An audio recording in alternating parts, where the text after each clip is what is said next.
If history gives us something to think about, there is also the question of what we need to think with.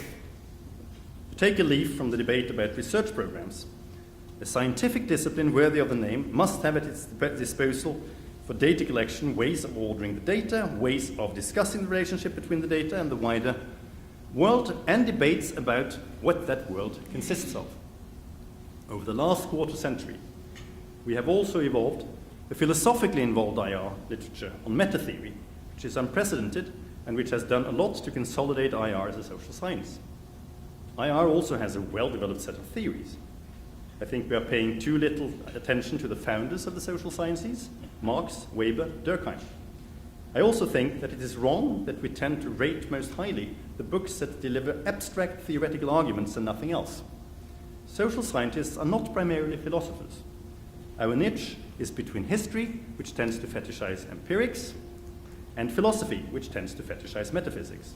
For me, it follows logically that the social scientific ideal is the sustained, theory-led empirical argument.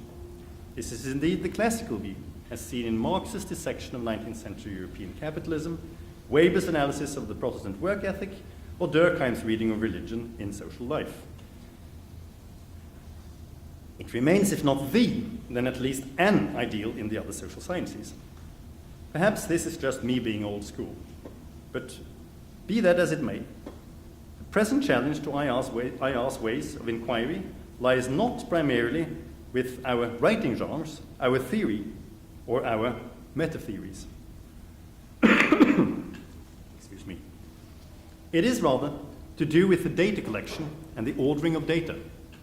Any science worthy of the name has a running debate about methods. As Weber put it, the dilettante differs from the expert only in that he lacks a firm and reliable work procedure.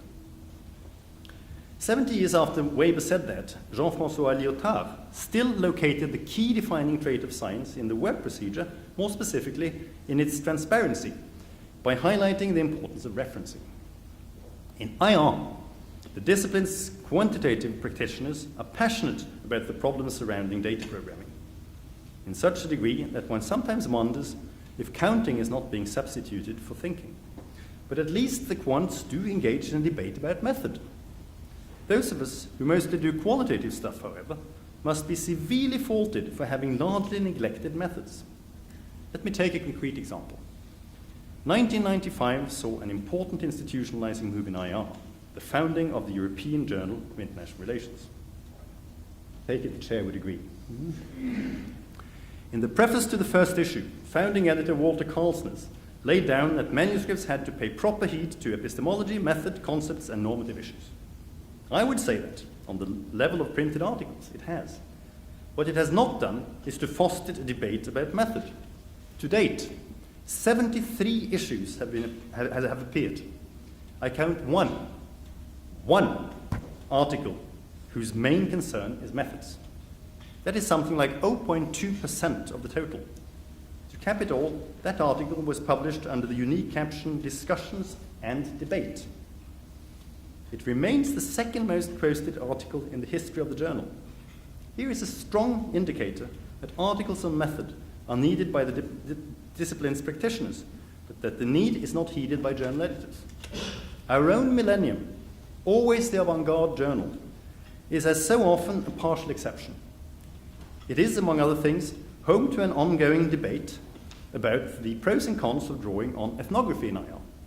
But all in all, method remains something that is at best touched upon in the opening pages of monographs.